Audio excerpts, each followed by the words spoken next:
Good morning. Good morning. Thank you all for joining us for this board meeting of the Indiana Housing Community and Development Authority. And before we begin, since we are live streaming, if we could have the members at the table go around and introduce yourselves and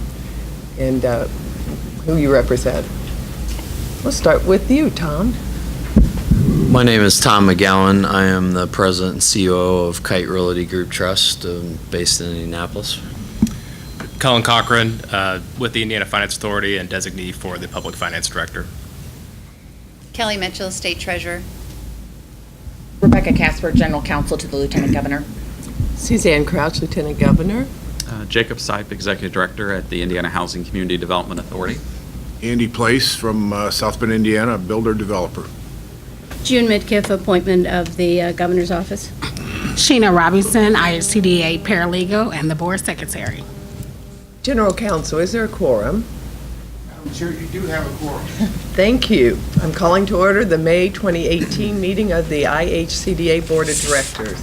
The first item on the agenda is approval of the minutes from the April 26, 2018 meeting.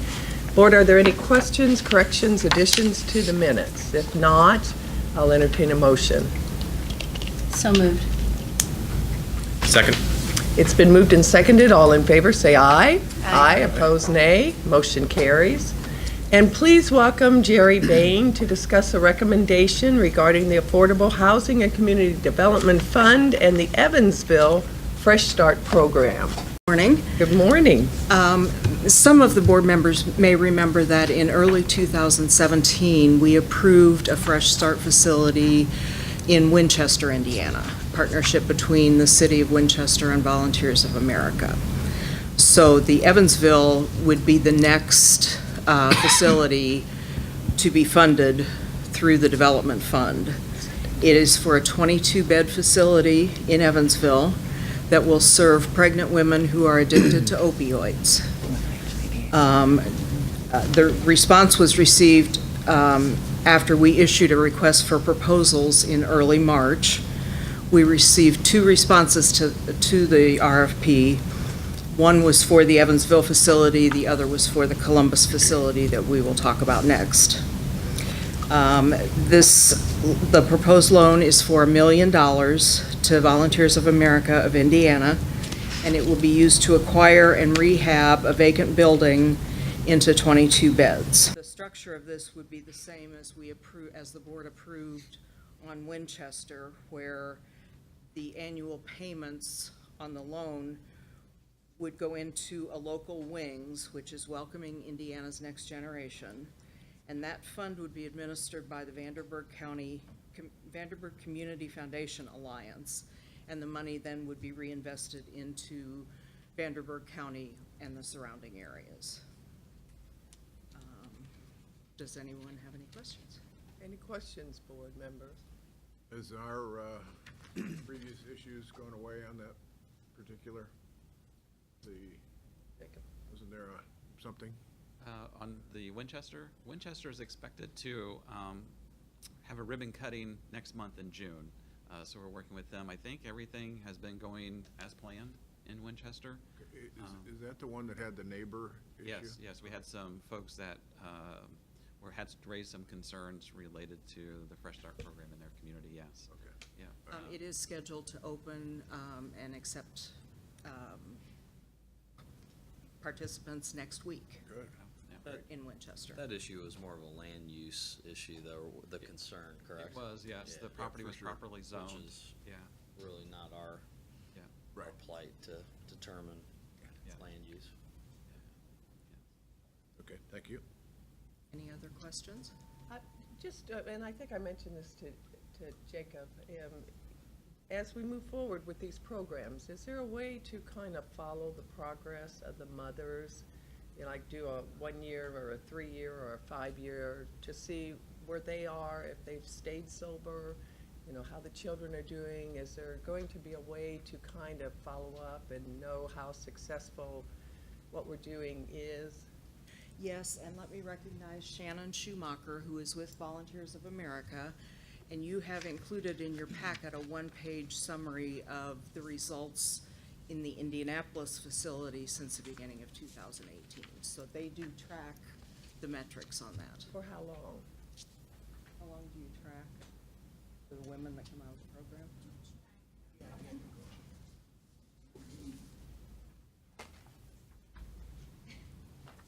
Hi. Yeah, so it depends on the level of service that the mom continues engaging us with, is how long we can track her. But the idea is that the Fresh Start residential part of the program is the beginning point. So then we will follow her through her outpatient, so we will have her transition into outpatient addictions treatment.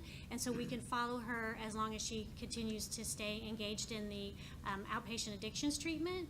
And so another thing that we can do, because at this point, all of the mothers have open Department of Child Services cases, so we're also able to get now, finally, able to get some data from the Department of Child Services to see the disposition of her case with the child who she either comes to the program with, or if there is an open DCS case when she gives birth. And are most of the babies that are born then go into First Steps? Yes, that's a regular referral once the babies are born. Wonderful program. So 1 year, 3 year, 5 year? We haven't, so we've had the program open for 2.5 years, and so we will attempt to follow all the moms as long as we can. And so we do have the data on a lot of the women who have started in the program in 2015. So not 100%, but we do the best we can into making sure that we track. And we have, again, various mechanisms through either Department of Child Services, or if they continue to engage with us, to keep track of how they're doing Thank you. long term. Yes, go ahead. What do you consider, I see on the data sheet here, there's a 61% successful discharge rate. What constitutes a successful discharge? Yeah, great question. So when a woman comes in, we assess her, our licensed clinicians assess the extent of her issues, and she has a treatment plan. So the treatment plan will designate how long we feel that she needs to be in the program, and that assessment continues as she's in the program. So a successful completion is she's followed her treatment plan according to what is determined, and actually graduates from the program successfully, and that's where we get the positive discharge rate. And then how long is that treatment program? Does that vary? It does vary. At this point, the average stay is about 9 weeks. Thank you. Mm-hmm. And is that something maybe the board could be Yes. given an update on? Yes, we certainly could continue to provide you with an update, especially now that we have Winchester ready to open. We'll start to have some real data that we can share. I don't know what the timeline is in terms of these two properties coming online. I'm assuming it's by the end of the year, but I don't know what's the timeline for we can really start to track some of the outcomes on the Right, residents. so it looks like if all goes as planned with the rehabilitation, we could have Evansville up sooner because there's less rehabilitation needed there, and that looks like possibly August or September. And then for Columbus, it would be more at the end of the year. Great. Any additional questions? I do have one more. Yes. How do you get the women referred to you? Like, where do they come from? That's a very good question. So at this point, our main referral source has been the Department of Child Services, but we also now can take pregnant women. And so pregnant women, we get referred to us from OBGYN clinics and hospitals. And so those have been our two main referral sources. And I have to tell you, with the Department of Child Services, which is our main, the main referral source, they have so many women that we can't even possibly serve them all. And we just focus, we've really at this point only focused on central Indiana and a few counties near Randolph where Winchester is, because there's just too many women. So by opening these new facilities, we'll be able to serve so many more, and we are just so thankful for that. Thank you. Thank you. Any additional questions? Thank you. Thank you so much. Jerry, I believe we're ready for your resolution. Staff respectfully requests the board approve the following resolution. Resolved that the board approve a development fund loan to Volunteers of America of Indiana in an amount not to exceed $1 million with payment terms as set forth above for expansion of the Fresh Start program as recommended by staff. Board, we have a resolution before us. Is there a motion? Madam Chair, I move It's been moved and seconded. All in favor, say aye. Aye, opposed? Motion carries. Thank you, Jerry. Appreciate it. And now you will be discussing a recommendation regarding a Affordable Housing and Community Development Project Fund in Columbus, right? So this is virtually, it's the same program, the Fresh Start program. This one will put 22 beds into Columbus. It will be the rehabilitation of an existing structure there. And again, this request was received in response to an RFP we issued in March. In this case, the Wings Fund will be administered by the Columbus Regional Health Foundation, and the payments will stay in the Columbus community. Board, any Questions? questions? Just curious why we're foregoing 400,000 on one and 500,000 on another. That was the Yeah, and the- request of the Volunteers of America. Okay. Any additional? Only have one other question, I guess, to lead off your point, and I could have asked this on the previous one, but this is just theoretical. How, and from a capital stack standpoint, I know it's at the very bottom, which is understandable because of the purpose of the loan. Is it secured in any form or fashion, these various deals that we're doing? Yes, we secure it with a Okay, mortgage. they are secured. Okay, thank you. And it was mentioned that there's a need far greater than what we are serving. Mhm. How do we serve that need better? Well, for this one, it was, this was a pilot for us to understand how IHCDA can fit the need within our mission of our agency. And so for us, I think being able to continue to understand the impact we're having with the Fresh Start program. The Development Fund has limited resources. We just don't have the resources available using the Development Fund to address all the needs in the state. For us, it was about, as a platform, to really think about how do we recycle funds at a local level.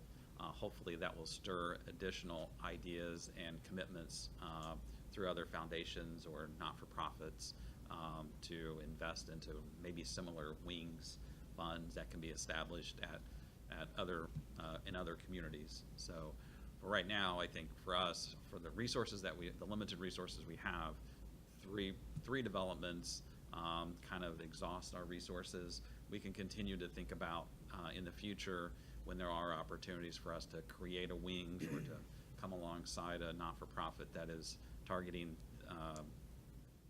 this issue, if there is a role for us. So for right now, though, I think we don't have any future plans to do any more future wings just because of the resources, the limited resources we have. So I think there's some other, I think it continues to have that conversation about how do we think creatively about not only IHCDA, but also other funding sources to create similar types of funds that can invest into facilities like this. So. The other thing I would add is that there was legislation passed in 2016 that authorized this pilot program.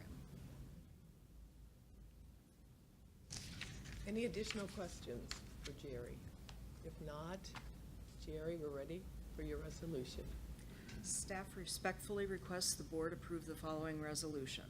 Resolved that the board approve a development fund loan to Volunteers of America of Indiana in an amount not to exceed $1 million with payment terms set forth above for expansion of the Fresh Start program as recommended by staff. Board, we have a resolution before us. I'll entertain a motion. I'll move for approval. Second. It's been moved and seconded. All in favor, say aye. Aye. Opposed, nay. Motion carries. Thank you, Jerry. And please welcome Laura Betzinger to discuss a recommendation regarding the realignment of low-income home energy assistance program service territory, say that 10 times, for Boone, Hamilton, and Hendricks County. Good morning, Board. Morning. Good morning. I'm Laura Betzinger. I'm the Community Programs Manager for the Energy Assistance Program, and I'm coming before you this morning to present to you the realignment of the low-income home energy assistance service territory for Boone, Hendricks, and Hamilton County. Low-income home energy assistance program, also known as LIHEAP, provides utility assistance to low-income households throughout the state of Indiana. LAHEAP is funded by the U.S. Department of Health and Human Services. Heating benefits are provided between November and May, and when funds are available, IHCDA also conducts a summer cool program, which provides electric bill assistance between June and August. Currently, service delivery is provided by 21 local service providers, most of which are community action agencies. In August of 2017, the Community Action of Greater Indianapolis relinquished its service area effective September 30th, 2017. This territory included Boone, Hamilton, and Hendricks counties. In order to continue to serve the low-income clients in this area, these territories were temporarily reassigned for the 2017-2018 program year. On March 5th, 2018, IHCDA issued a request for proposal to seek a permanent local service provider for Boone, Hamilton, and Hendricks counties. Area 4 Agency on Aging and Community Action Programs, also known as Area 4, submitted a proposal for all 3 counties. The Good Samaritan Network bid on Hamilton County only. The proposals were scored by IHCDA's review team. The team consisted of 2 non-energy assistance program staff and 1 energy assistance program staff. Based on the responses provided, the review team concluded that Area 4 provided the most detailed and effective strategy to provide service delivery in Boone, Hamilton, and Hendricks counties. However, the Good Samaritan Network had an extensive local network and community support. So IHCDA asked Area 4 to partner with the Good Samaritan Network to provide services in Hamilton County. Both Area 4 and the Good Samaritan Network agreed to this arrangement. You will see in your board packet maps showing territory distribution for EAP before and after the proposed territory realignment. Therefore, staff recommends that the board approve the designation of Area 4 as a low-income home energy assistance program local service provider for Boone, Hamilton, and Hendricks counties. I'd be happy to answer any questions that you may have. Board, any questions for Laura? Laura, we're ready for your resolution. Okay. Staff respectfully requests that the board pass the following resolution. Resolved, that the board approve designation of Area 4 Agency on Aging and Community Action as a low-income home energy assistance program local service provider for Boone, Hamilton, and Hendricks counties as recommended by staff. Board, we have a resolution before us. I'll entertain a motion. So moved. Second. It's been moved for approval and seconded. All in favor, say aye. Aye. Aye. Opposed, nay. Motion carries. Thank you, Laura. Thank you. And please welcome Vita Morris-May to discuss a recommendation regarding the Community Services Block Grant Innovative Grant applications. Morning. Morning. I am Vita Morris-May, and I am the Community Analyst for the Community Service Block Grant. Each year, Indiana receives approximately $10 million in block grant funds from the Community Service Block Grant. 90% of the funds are mandated to support community action programs initiatives for individuals and families that are at or below 125% of the poverty level. The focus is to reduce poverty, revitalize low-income communities, and empower low-income individuals so that they become self-sufficient. Of the $10 million received annually, Indiana is allowed to allocate up to 9% toward discretionary projects. In March of 2013, IHCDA developed a pilot program that would use up to $150,000 per project in CSBG discretionary funds to support innovative community collaborations. Past programs funded include South Central Community Actions Program, Growing Opportunities, and Community and Family Services, Joe on the Go. In 2013, South Central Community Action Program was awarded funds for a job skills development program that uses a hydroponic greenhouse, which is a greenhouse that grows plants without soil as a training environment for disabled adults. Since its inception, Growing Opportunities has provided job training to 78 low-income people with disabilities and other significant employment barriers. Data gathered through pre- and post-testing of program participants reveal an average increase of participant job skills by 55% and an average increase in knowledge and growing skills of leafy greens by 75%. As a result of selling out of produce every week, Growing Opportunities is looking to open 2 additional greenhouses to maximize their results. In 2015, Community and Family Services received an innovative grant that supported the opening of a coffee shop next to their office. Joe on the Go hires unemployed clients to work as baristas in the coffee shop. In addition, they partner with John Jay Learning Center in Portland to enroll clients in educational programs. The objective of this project is to create a stepping stone for clients to improve skills, increase education, and increase work experience in order to obtain better employment. The program has touched the lives of over 50 clients and has been able to provide housing assistance, energy assistance, child care assistance, continuing education, various trainings, and more. Since its inception in 2013, the Innovation Grant has evolved into a program that not only encourages innovative ideas, but a program that supports the mission of IHCDA and fits into our strategic plan by encouraging agencies to focus on current topics that are impacting low-income individuals and families. In addition, the program has increased its focus on sustainability, which encourages community action programs to diversify their revenue so that programs can continue and be duplicated throughout Indiana. Agencies are required to submit 3 quarterly reports and a closeout report that provides regular updates on measurable results, successes, challenges, upcoming events, and any additional information that they would like to share with IHCDA. This gives us an opportunity to monitor and assist the community action programs and keep the focus on intended outcomes. On February 9th, we released the RFP for this year's funding. We received 7 proposals which were scored by 4 IHCDA staff members. This year, we are proposing that the following projects be funded.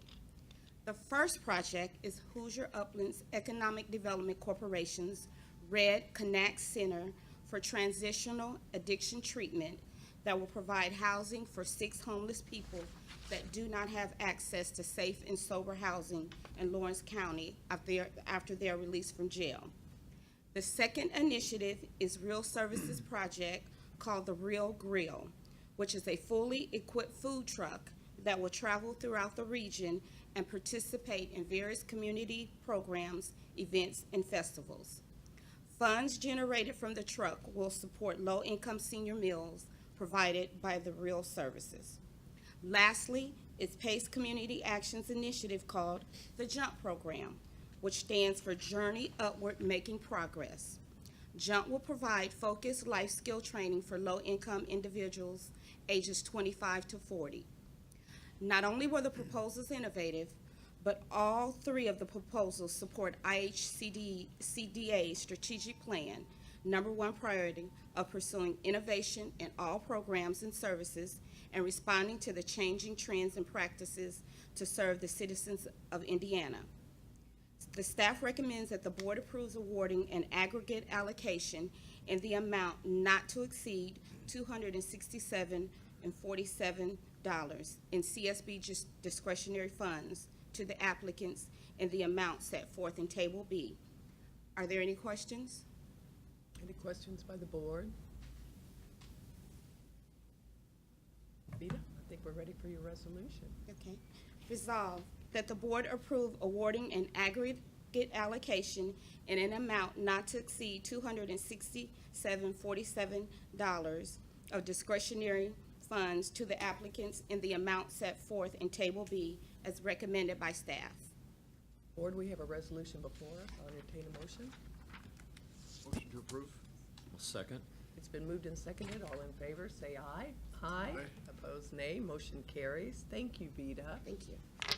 And please welcome Jill Robinson to give us an update on the point-in-time count. morning, Board. Good morning, Jill. We need to probably move over.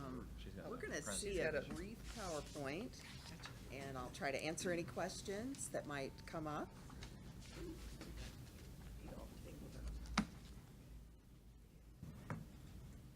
So tomorrow, we will actually be releasing the point-in-time results.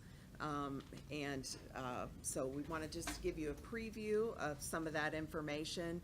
First, I wanted to just preface the point-in-time numbers with a little bit of information about how we go about getting the point-in-time numbers. So one of the things that we do in October is we do something called the Housing Inventory Chart, which is where it's a HUD requirement that we reach out to all of our partners that cover shelter beds, transitional beds, permanent housing, just to see what projects are still operational, what number of beds and units, special populations they're serving. So that's the first thing that we work on. It starts in October, and believe it or not, it goes all the way up until April. So it's a very long process to work statewide to make sure we collect the right information. I probably should back up just a little bit to mention the continuum of care that serves the balance of state covers 91 counties. We don't actually serve Marion County per se. So a lot of what I'll reference today is covering the 91 counties and excluding Marion County. However, that being said, we will release a press release tomorrow to the entire state. Some of you may recall that Marion County has actually released their numbers, and they are down, I believe, 6%. So that's good news because the previous year they were up 10%. So that's good news. Overall, the statewide numbers, I just want to run these by you. We had 5,258 persons that experienced homelessness on January 24th, 2018.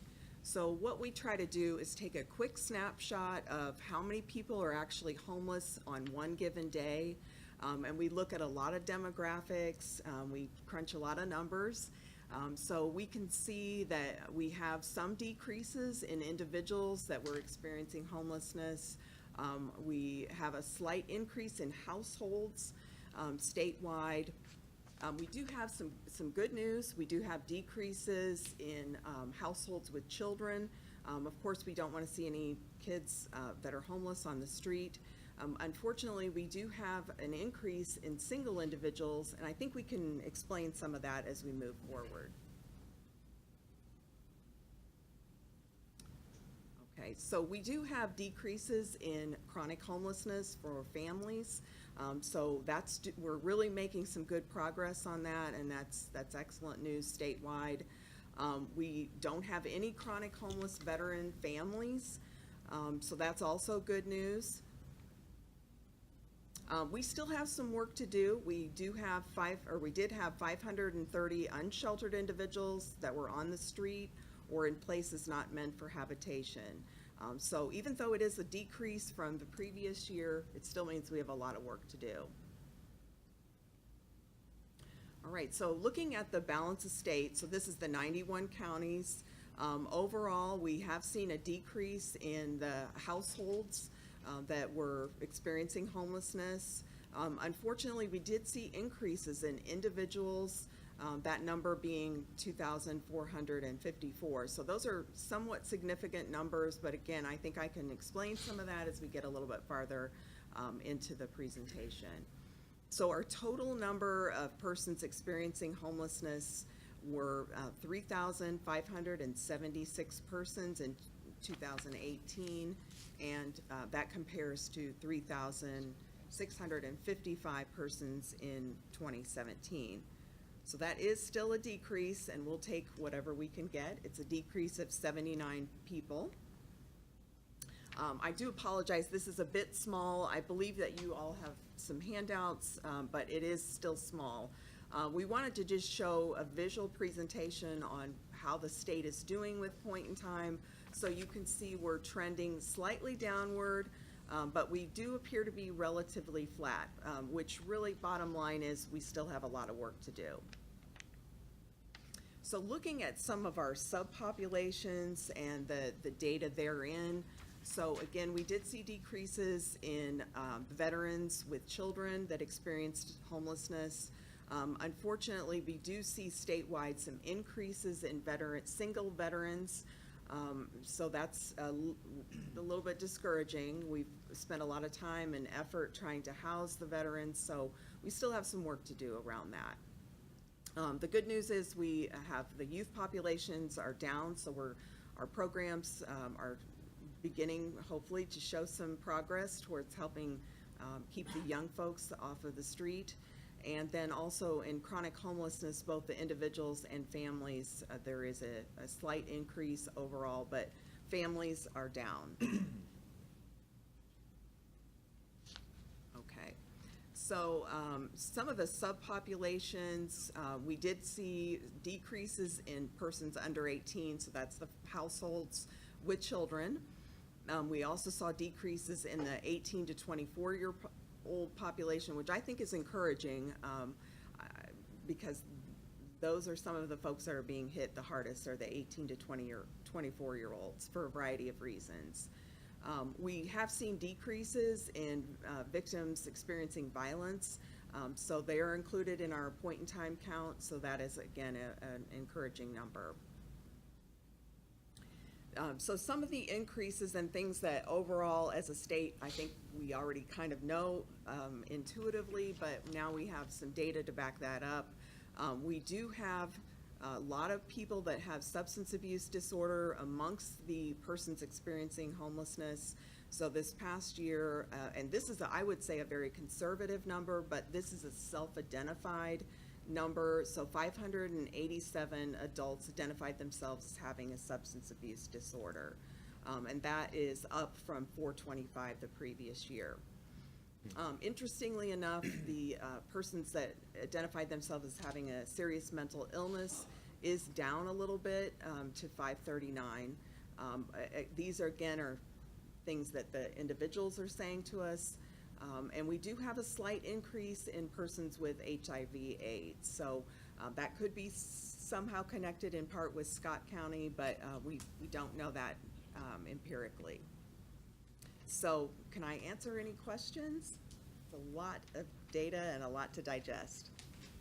That's great data. Quick question. I read what you'd said and I heard you, but can you explain again how you collect this data from various counties that you may not have resources to collect from? Can you give a little more? Sure.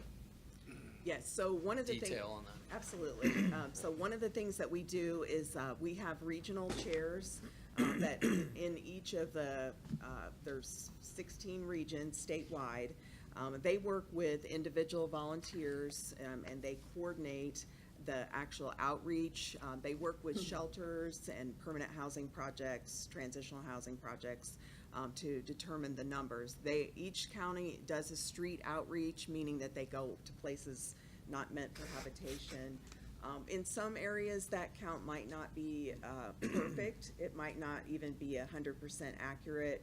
It is very difficult to get people into yeah, it is tough to get people into some of those very rural areas and potentially not safe areas. So great question.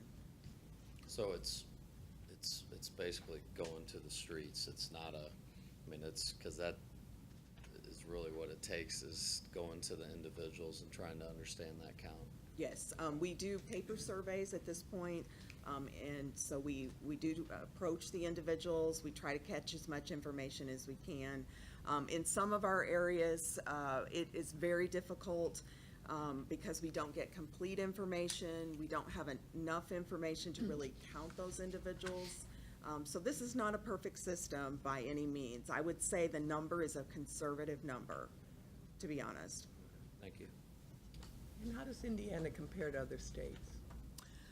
Well, last year we were down slightly compared to a lot of states around us, but we're very stable as far as Ohio has similar demographics, and they're trending down ever so slightly, and the same with the other Midwest states.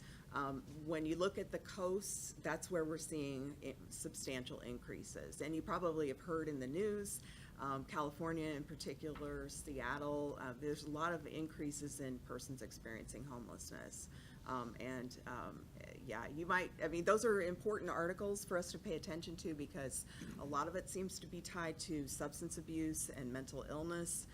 So there's no guarantee that won't come this way. And those are very serious problems there in those states along the coast. So do we rank in the middle in terms of our ability to reduce homelessness? Are we at the top, you know, or the bottom, or where are we? I would say we're in the top third, probably towards the bottom of the third category in terms of reducing homelessness. We still, one of the things that's really difficult is the substance abuse. We have a lot of providers that are talking about how challenging it is for them to serve that population. And, you know, not very many of us really have great answers to how to solve that problem. So I think we have to continue to work on solutions to really drive our numbers down. Our Continuum of Care Board is working really hard trying to come up with some new, creative, innovative approaches to drive that number down. One of the things, without getting totally sidetracked on this, but one of the things that we're seeing people that are having success are really working on building community.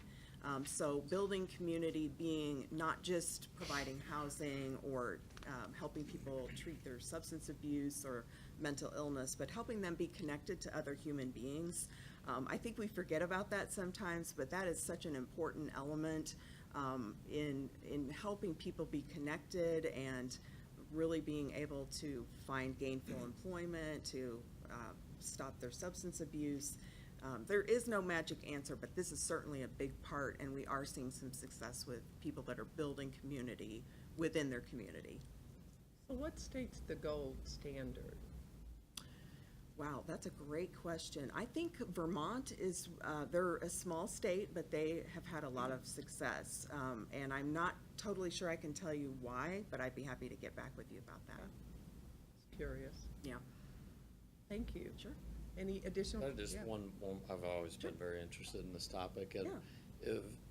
would you say that the number one issue is housing?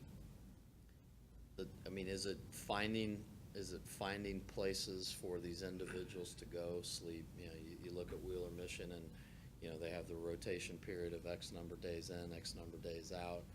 Do you feel that that's the number one issue in terms of helping cure this, or what do you believe it to be? I think It's very complicated. It is very complicated, so I would hate to identify just one thing. Right. But I would say affordable housing is a big thing, because if you think about people being on a journey or on a continuum, if a person's homeless, possibly the first thing they're gonna do is go to a shelter. Right. But ultimately, they need to get into some type of permanent housing. Along the way, they also have to have their, whatever it is that's caused them to be homeless, they have to work on that issue or issues, substance abuse, right. mental health, whatever the case may be. Could even be as simple as losing a job. Right. So on the continuum, so to speak, then the next step is getting into the permanent housing and staying permanently housed. And that's where people, I think we see a lot of struggle. The funding is not adequate for people to really get into permanent housing and have long enough to deal with whatever their issues are and ultimately stay housed. But in theory, they should move from that permanent housing into affordable housing, and statewide, we do not have enough affordable housing, for sure. That was what you said in your last sentence was really what I was trying to get at. Thank you. We need a lot more. We need additional, okay. Yeah. So great question. Thank you. Any additional questions? Thank you, Jill. Thank you. And Jacob? First, I want to thank Jill and her team for the coordination that takes place on the day of the point-in-time count. There's obviously a lot of training that takes place with all the volunteers across the state leading up to that day. And I also want to thank your Chief of Staff, Tracy Barnes, for going out with this on that day to actually see firsthand how that process works, because we went down to Columbus and had a chance to really meet with the volunteers and see them in action and how they were working to do that point-in-time count. We also visited a few other communities as well as they were going through the process and the outreach that was done. So Great job for Jill and the team and the training that goes on for preparing for that one day and then be able to give you some. And I really do believe that the data that you're seeing today is much more accurate today than it was just a few years ago. While it is conservative, it's more accurate and it's better quality than we used to have. So yes. A real few items I want to bring up. Number one, there's obviously a lot of information for you today. We have the magazine.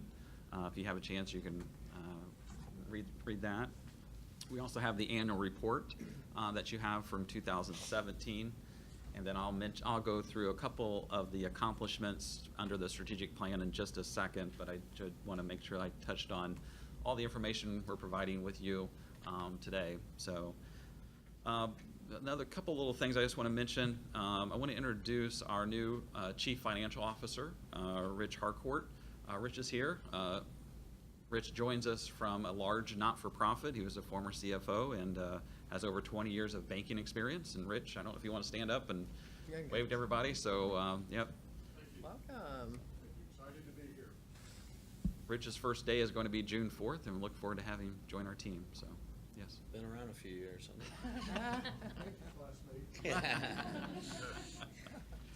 I also want to introduce Norm Borders. Norm is our new Director of Internal Audit. Norm joins us with over 20 years of internal audit and forensic investigation experience. So welcome, Norm. Thank you. Yep. Right. This is a great mission to be associated with, and I appreciate the opportunity, so thank you. Yep. And I know Norm's looking forward to convening the audit committee here probably next month to reconvene and give us an update on his working papers and the plan for the internal audit for the rest of 2018, and then as we start to plan for 2019. So. I did mention we have the accomplishments from the strategic plan. It's been a year since we went out across the state and had listening sessions and met with our partners and communities about IHCDA and putting forth a strategic plan for the next 4 years. And I want to just highlight a few of them items here. There's obviously a lot of information here, but I want to highlight one under each of the 4 priorities. Priority number 1 on page 5, 1.3. Under priority 1 was pursuing innovation in all programs and services. 1.3, IHCDA partnered with the Indiana State Department of Health, and we applied for and received $3.4 million grant from HUD for lead testing and remediation, and we're really proud of that. And I know last month was the first time we made the first of those awards, and we're really proud to be able to not only serve some of the urban areas, but then we also come alongside that and created another initiative thanks to Sam Spurgel and her team and Dave Pugh to really take the lead on developing another program that really focuses in on some of our smaller communities as well to address lead-based paint and the challenges we have there. So priority 2, provide thought leadership. Page 6, 2.3. We hosted listening sessions and roundtables with the sub-guarantees of our energy assistance program and weatherization program. In 2017, we had 2 of those with our energy assistance program. We've already had 1 in 2018. And with the weatherization program last year, we had 4 of those sessions, and then we've already had 1 again this year. So priority number 3 is I like to point out 3.3, which is on page 7, emphasize continued quality of service. Our home ownership department this year has worked on developing and launched a new website-based version of a software and also went paperless. This made it easier and cheaper for our participating lenders to access our system. This resulted in an annual cost savings of somewhere around $50,000 and a reduction of staff time by about 1,200 hours and an increase of 15% of homeowner applications being approved. So priority 4 was to continually improve program management practices and partnership building. And our audit committee worked closely with our state and federal partners to ensure transparency of our financial information. And as a result of that, there were no findings in any of the major audits conducted on our agency in 2017. So really proud of our team and the work that we're doing. But understanding not only are we here to serve a mission, but we have priorities, and how we're hitting those priorities as an agency is really important. So just give the update on that. There's obviously a lot more than I just highlighted. So Related to audits, recently we've become aware of a situation involving our Hardest Hit Fund program that I want to make the board aware of, the public aware of, and our guest. In 2014, 2 former IHCDA staff members working with the Hardest Hit Fund program provided training to AmeriNational staff in Downey, California. We contracted with AmeriNational at that time to perform underwriting services for the Hardest Hit Fund program. The training was approved and it is an allowable expense under the program guidelines. However, when looking at the other hotel accommodations available in that area at that time, it's clear that the manager did not select one of the more economical options, which resulted in additional expenses charged to the Hardest Hit Fund program. Obviously, we take issues like this very seriously. Although these expenses are allowable under the program guidelines, we hold ourselves at IHCDA to a very high standard, not only to deliver efficient and effective government services, but to do so in a way in which we're good stewards of the public funds and we are entrusted with. Which is why, instead of only reimbursing the amount that exceeded more economical hotel accommodations, we have voluntarily made a full reimbursement of the expenses, which totaled $5,112.91 to the Indiana Hardest Hit Fund from IHCDA's general fund. This ensures that all HHF program dollars are used to appropriately support Hoosiers facing foreclosure. So with that being said, we stand committed to assisting Hoosier homeowners struggling to make their mortgage payments, which is why I'm pleased to announce that due to recycling of funds and individuals accepted into the program that did not need the full amount of assistance available to them, we are now in a position to reopen the application portal beginning July 1st. Since we were first awarded Hardest Hit Fund program dollars in 2010, we have helped more than 10,000 Hoosier families across all 92 counties facing foreclosure remain in their homes. We are pleased that we are now in a position again to help Hoosier homeowners that have fallen behind on their mortgages with mortgage reinstatement assistance.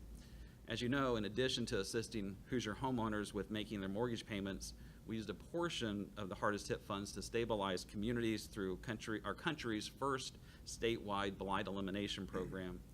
Through the blight elimination program, we have been able to demolish more than 2,000 vacant and abandoned blighted homes throughout the state, with many more planned to be demolished by the end of 2018. Just as important, we have given more than 60 communities who have worked with us on the blight elimination program a process for addressing vacant and blighted properties in their communities. So I look forward to sharing with you more additional details about the mortgage reinstatement assistance program at next month's board meeting. And what steps have been taken to ensure that? Yeah, so in addition to the reimbursement of those dollars for those expenses, we are reevaluating and provide clarity to IHCA's employee handbook on the expectations of travel expenses. We always, every year we look at the employee handbook to make sure that it's current and relevant and that we can provide consistency and clarity to our travel policy. So we're currently in the process of doing that. In addition, as we make improvements to the employee handbook, we'll make sure that all of the staff and management understand and are aware of those expectations when it comes to travel. So. And we have an internal auditor. And we do have an internal auditor, yes, indeed, yes. Any questions?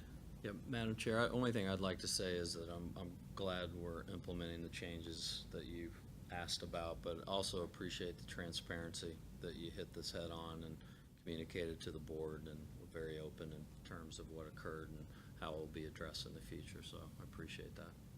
Thank you. Just the last, I know we'll give another update next month on the Hardest Hit Fund program, but next month's board meeting will be in Gary at the Northwest Indiana Veterans Village. So we'll be there. It's a permanent supportive housing development that's been placed in service for a couple years now that's focused on chronic homelessness of our veterans, and we heard a little bit today from Jill on what those numbers look like, and so we'll be, our June board meeting will be in Gary next month. So that's all I have. Great.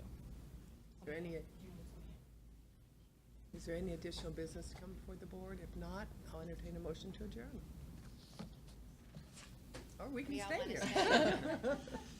So moved. Second. It's been moved and seconded. All in favor say aye. Aye. Opposed, nay. We stand adjourned. Thank you, board.